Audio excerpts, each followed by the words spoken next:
I know you're secondary. Are you guys secondary back there? Yeah. Yes? Yeah. Okay, great. And are you elementary or something? Elementary? Okay, cool. And then the way that it works out, I know secondary is like 6 or 7 through 12, and then elementary is K through 8, something like that. All right, so I think it connects to both majors because there's overlap there. Anyway, seems we've got a small group, so I'll keep it short. Okay, so just about me. My name is Cummings. I graduated from Augie last year. I teach 7th grade social studies at Jefferson Junior High in Woodridge, and I also coach wrestling there. So I majored in like teaching history at Augie. I don't know about you guys, but some of my first thoughts on middle school, when I did all my student teaching and like basically all my clinicals in high school, and the thought of middle school just never even went into my mind. I was like, I do not want to teach middle school. They seem way more elementary. I'm not going to be able to talk about the kind of stuff that I want to talk about in my social studies class. We're not going to be able to dive deep into concepts or things like that. And just overall, middle school kids are kind of weird. Like, they're not elementary school kids, but they're not high school kids. Like, I don't have the patience to kind of work with these, prepubescent adolescents, like sitting in class trying to stay focused all the time. But a lot of my misconceptions changed within the first couple weeks of school. Some general misconceptions that a lot of people have are some misconceptions. Middle school kids are kind of too young, antsy. They're like way more elementary school kind of kids than they are high school. And another one, I'm not going to be able to talk about my discipline or my content area at the level I want to. And that was something that I was really kind of worried about, because when I'm talking about social studies, I really like to talk about kind of broader concepts, kind of abstract thoughts and things like that. And the way that our school is set up, social studies is moving away from just history-based and like super content-based, and we're talking more kind of like broader concepts of the social studies. So I was worried that I wasn't going to be able to talk about those things at the level that I was interested in talking to them about. Overall, these are just the perks of my middle school experience. Hey, don't worry about it. Okay, first is smaller class sizes. So my school has about 300 students, which is probably the size of some high school like freshman classes. So all of my classes are ranging from 18 kids to about 25 kids. So, I mean, just being able to meet all students' needs, behavior-wise, being able to redirect students and keep students on task, classroom management-wise, all of that makes it a lot easier when your classes are smaller in general because you have less people to work with. Okay, a lot of some of my secondary peers have like classes as big as like 30 kids, and even that additional 5 kids, extra 7 kids can make a huge difference in behavior management. More prep time. I know if anyone was in Jackie and Chloe's presentation, they were talking about how they have no prep time. I don't know if this is just my school, but I have a 45-minute prep time with my other 7th grade teacher where we plan our lessons. I have a 45-minute individual prep time, and I have a 45-minute lunch. So, and within that lunch, I have 15 minutes yeah. So it's like sweet. Which this extra prep time for me is like great because I end up not having to bring a lot of work home with me, which is awesome. I'm planning. Maybe I'll bring some grading at home, or if I get a good idea for a lesson, I'll do it at home. But I feel like I have a lot of ample time. I mean, I have almost 2 hours every day to focus on where are my students and where am I trying to go? Where are my students right now, and what do I need to do to get them to where I want them to be? Those were kind of my thought process when I'm planning lessons and things like that. It's still a high school kind of format, so you still have that high school feel. We have 9 periods in the day. We have 9 45-minute periods. So just with preps and the way that our school is structured, technically it's not a middle school, it's a junior high, so it's more high school based. To be honest, I don't completely know the difference between what a middle school and junior high is. But yeah, it's still a high school format, so I still have that kind of high school feel. Along with the smaller class sizes and overall lower number of students, there's a stronger community between teachers. I I know a lot of middle schools and junior highs have interdisciplinary teams, and that's how my school was before I got there. So their team was like a social studies teacher, a science teacher, math teacher, things like that. Now we're kind of more high school based, but there's only 4 of us. There's 2 7th grade teachers, 2 8th grade teachers. So you get to know those people extremely well. Like our whole department is 4 people, where other teachers I know, like in high school, their department can be up to 18 teachers. So just like those relationships between teachers within your department and outside your department are definitely a lot stronger from what I found. Because I just walk down the hallway and almost all of the other disciplines are right there. So I can like ask about questions, things like that, and that also helps with navigating student behavior in between classes. Like, is this student kind of popping in everybody's class for the same reason, or is it something that maybe I'm doing that is making some behavior happen, things like that. So it helps with interdisciplinary teaching, making sure lessons are connecting from class to class. It helps with student behavior, just seeing, like tracking kids and seeing like what kind of behaviors are happening and why. And overall, it's just kind of a stronger community in general because there's less people you're working with. Like I said, this is my middle school, junior high experience, so this may be different from place to place. But I found that there are more opportunities to contribute to curriculum development.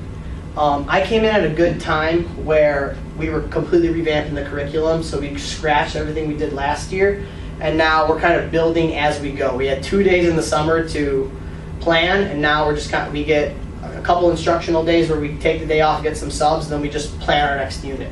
But everything I hear and what a lot of people might hear at Augie, or what I heard at Augie, is that first-year teachers don't have a lot of say in creating curriculum and things like that. But I found that not to be true in my circumstance. I'm the only first-year teacher, like first-year teacher in my department, and our admin and everything is trying to push it towards this kind of new age teaching. We're moving away from those old kind of teaching of lecture and things like that. So I have a lot of say in what I think we should be doing, different strategies that I think we can implement in the classroom and things like that. And I think that's an awesome opportunity for me as a first year to be able to actually have an opinion, to have a say in the curriculum that we're developing.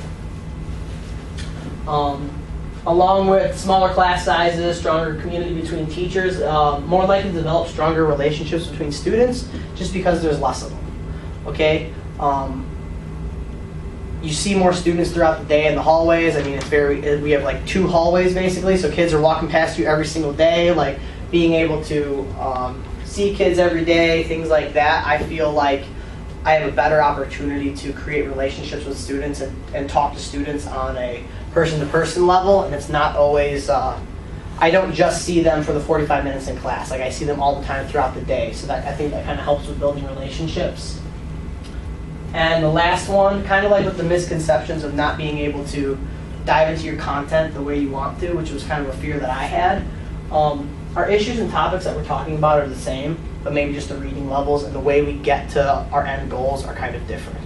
All right, so I'm not just like throwing a packet at them for them to read because they would completely shut down, but maybe just I know there are some resources like ELA News and things like that that can like change reading levels for different articles. So we're talking about the same concepts, just at maybe a lower reading level, which is something that I really liked.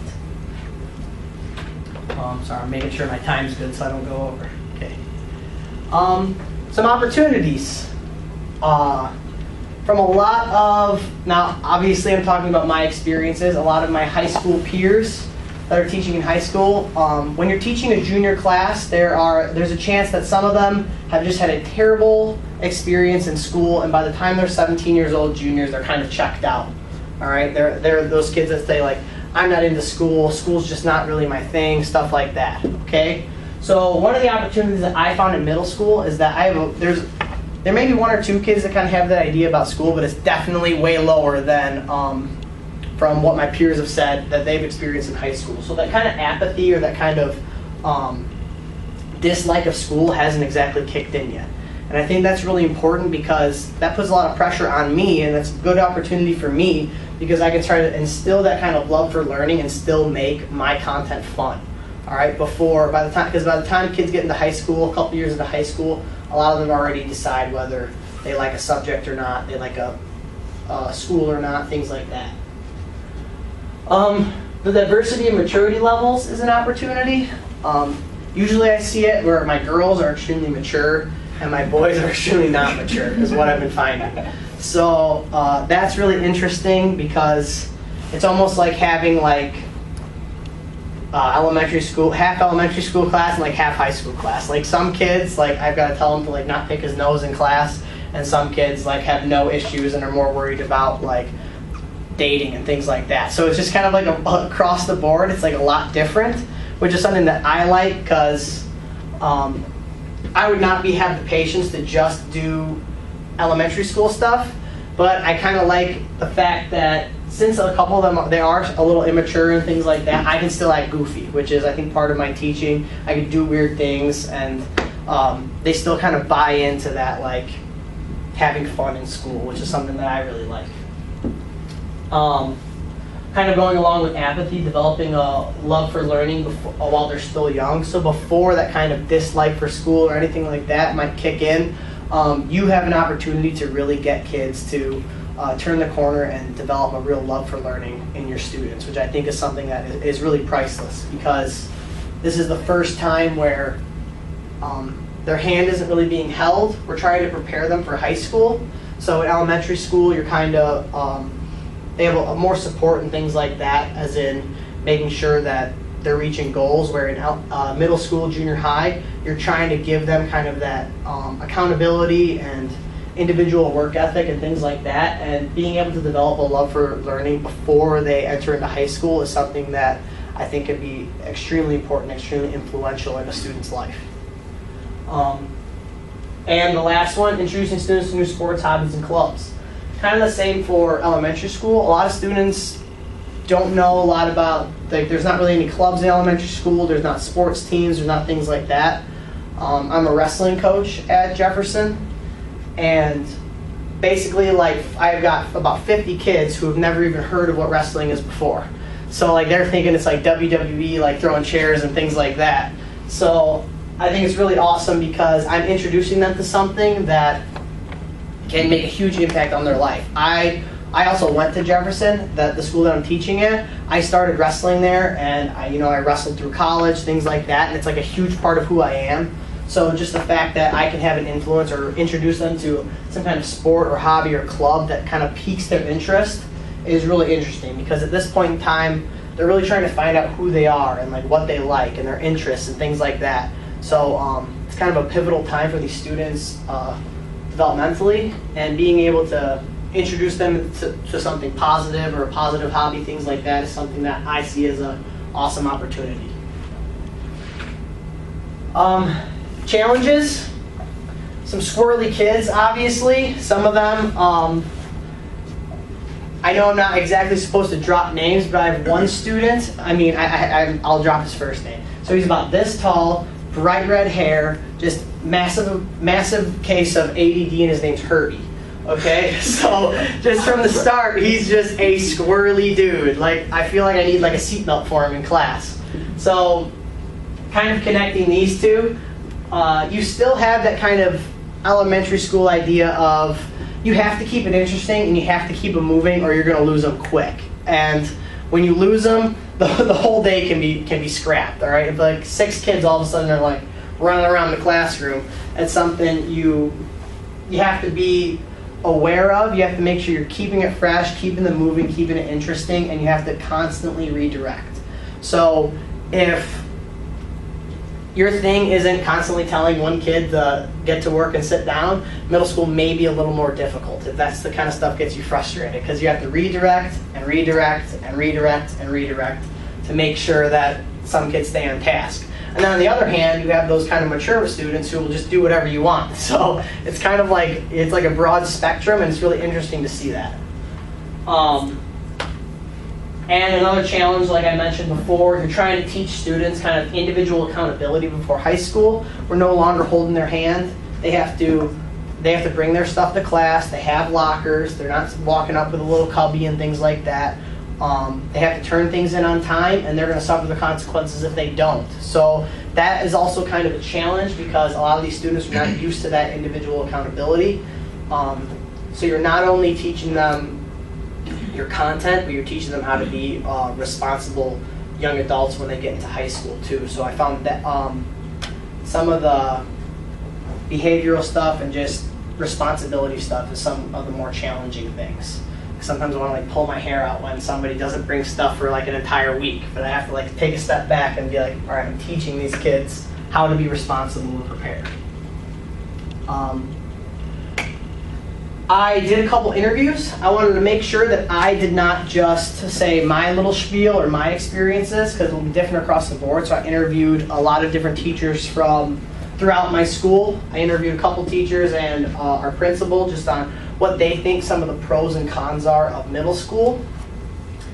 And Shelly Molt is one of my good friends, one of my good teacher friends at Jefferson. She was actually my 7th grade teacher when I went to Jefferson, and now I'm working with her, so that's pretty cool. But it's after her she's been teaching at Jefferson, she's been teaching science for 13 years. And she thought a pro that, versus elementary, she was an elementary major, but she decided to go to the middle school. And the students were kind of past those extremely basic fundamentals, you know? Basically, all kids knew how to read, all kids know how to write, you know? We're kind of moving past those extremely basic foundational skills that you need, and these students are finally getting responsible and mature enough to be able to dive into actual different contents. So that's what she thought was a pro. And now I made it sound like every student knows how to read, but one of the challenges that I forgot to mention is that I have some students who are at a 12th grade reading level and some students who are at like a 4th grade reading level. So that's just a whole other challenge of making sure you're meeting the needs of all students. And her challenge or con was that there are a lot of changes year to year about curriculum, but that's going to be wherever you're at. That's the way that education is in America. We're always changing, we're always trying to improve. So that con is more of, I guess she's just thinking about school in general. Bill Kreft, he graduated from Augie in '07 with a marketing major. He was a football player here. He ended up getting his master's in education at Northeastern. He was teaching special ed math for about 5 years so far at Jefferson. And one of his pros that I kind of mentioned earlier was that their opinions and their ideas of school and academics and things like that are not fully formed yet by the time they get to middle school. And as a teacher, he explained it as we're working with more of a clean slate. All right, a lot of these things that we're teaching are the first time they're hearing a lot of these concepts and ideas and things like that. And he thinks that it's much more of an opportunity to teach students something the right way instead of trying to reteach something that they learned incorrectly by the time they get to high school. One of the difficulties or one of the cons he mentioned was excuse me, maturity levels. Some students are not exactly mature enough to make the growth that they can, all right? Some of them might shut down, or they might have some, like I'll just give one more example. I have a student who has a girlfriend. He's been having this girlfriend for about 3 months now, and one day he'll be so happy because, you know, him and his girlfriend are loving each other, they're having a great time, and one day, you know, a kid said that they might break up, and the whole class, like, he just shuts down because all he could think about is his wonderful 12-year-old girlfriend that he can't get out of his head. So I'm just like, oh my gosh, man, like you're 12. Like you have plenty of time to worry about that. Let's try to focus on class. But kind of those like emotional kind of things and with relationships, stuff like that, they're not so much mature to kind of push that aside and focus on school all the time. So that's just a challenge. My last thing, I interviewed my principal, Dr. William Schmidt. He graduated from Wesleyan. He had about close to 7 years experience as a social studies teacher and a special education teacher, and about 7.5 years in admin, okay? And what I really liked about his response in my little interview was talking about our greatest opportunity in middle school is also our greatest challenge. Because we're at a time in a student's life, the way he put it is that some students are born on third base, okay? Some of those students who are born into affluent families, into great school systems, things like that, but he mentioned at middle school, all students, no matter who they are going through a change, and they have challenges and different problems in their life, and they're trying to figure out who they are as a person, what their identity is, who they want to associate themselves with. Peers are extremely important, and those relationships that you build with students are more important now than they are at any other time throughout their kind of high school career or things like that, because it's right before, by the time kids get to high school, they already have an idea of what their interests are.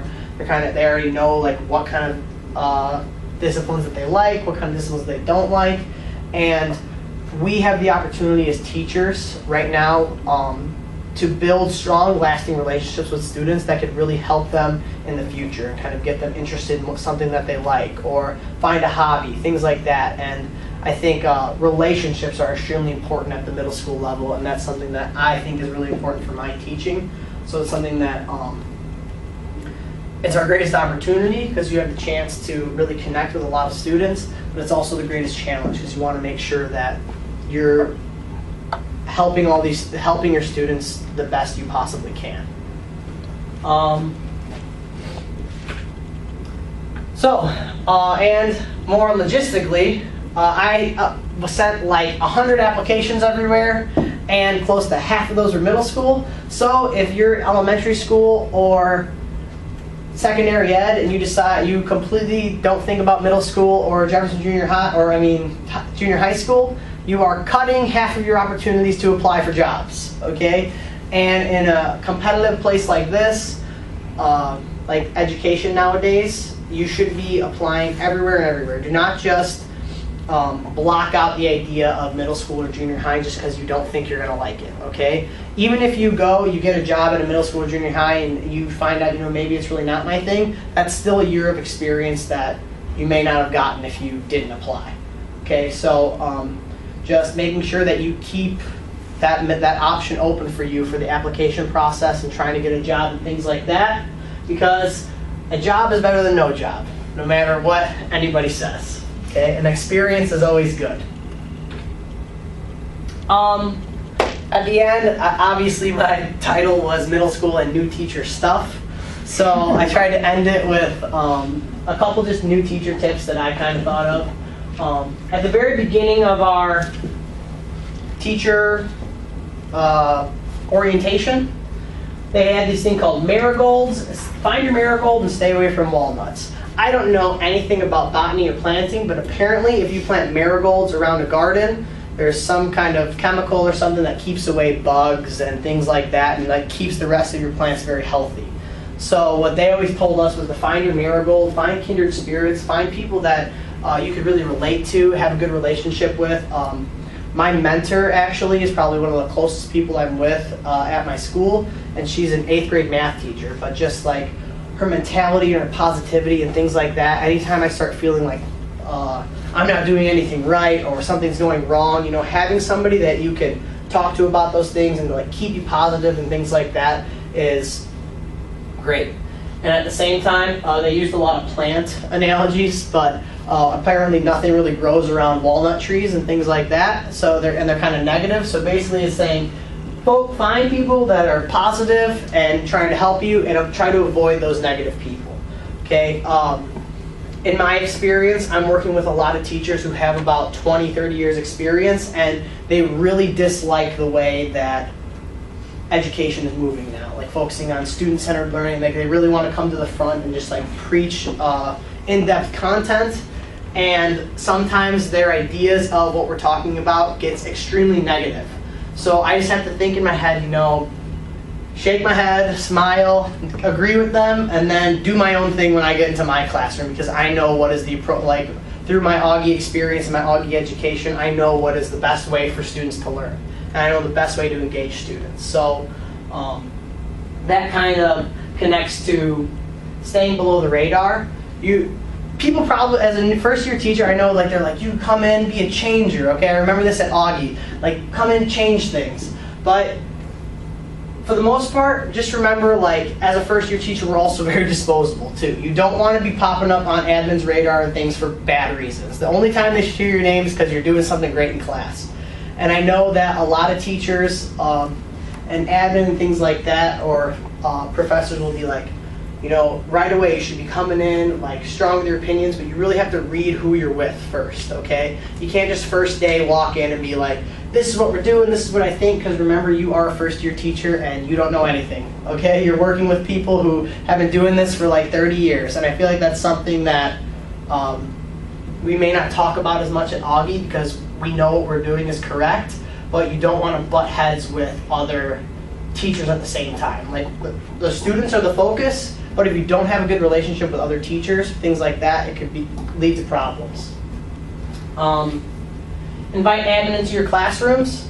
This is more for me. I'm not sure how other schools work, but my principal and my assistant principal and things like that are extremely supportive of new teachers and things like that. I invite my principal in at least once a week, and he comes in informally, just impromptu, like more than that. All right, sometimes he'll come in like 3 or 4 times a week just to see what's going on, and everything he has is positive feedback, areas to grow, areas I'm doing well. And as a new teacher, you really have to check your ego at the door and just take any kind of positive feedback that you can possibly get. And if your admin or your principal is somebody who is willing to come in and do stuff like that, take advantage of it. All right. In the end, this person is your boss, and you want to help students as much, but you want to make sure that they know what you're doing, they're happy with what you're doing, things like that.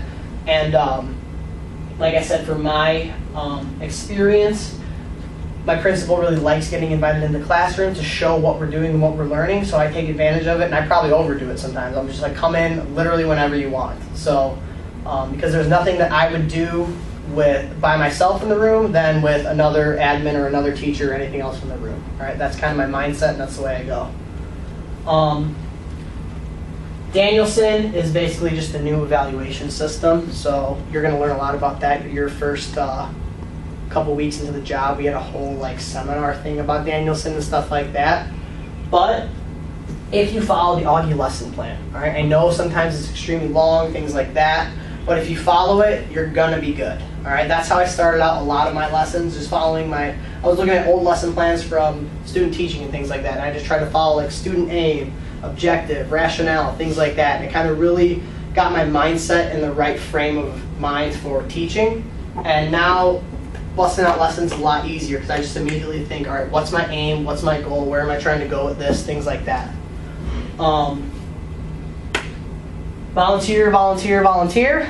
Make sure as a new teacher you're trying to help the school in any way. Try to participate in the school, whether you can volunteer for, I volunteered for video game club. I don't play video games, but I was sitting with the kids and they just play video games for like an hour after school. They're playing like Halo and stuff, and I just sit there and watch. But it's something that shows admin that you're willing to contribute to the kind of school community and things like that, and that you're showing that you're proactive and you're willing to show that you want to participate in the school culture. Take risks and trust your gut. Augie's an extremely good school. I've just been going with my gut with everything, just kind of with what our professors have taught us and what my philosophy is on teaching and stuff like that. And in the end, you know your students best, okay? Even if I have the same students as a math teacher or something like that, but that doesn't mean my class is the same exact as another class, all right? You know how your students work, you know what will work, you know what won't, so just kind of trust your gut. And the last one, reflect. This connects to me. Sorry, I'm not used to lecturing this much, so I feel nervous. Make sure you reflect. Some of your lessons are going to tank, and that is totally okay.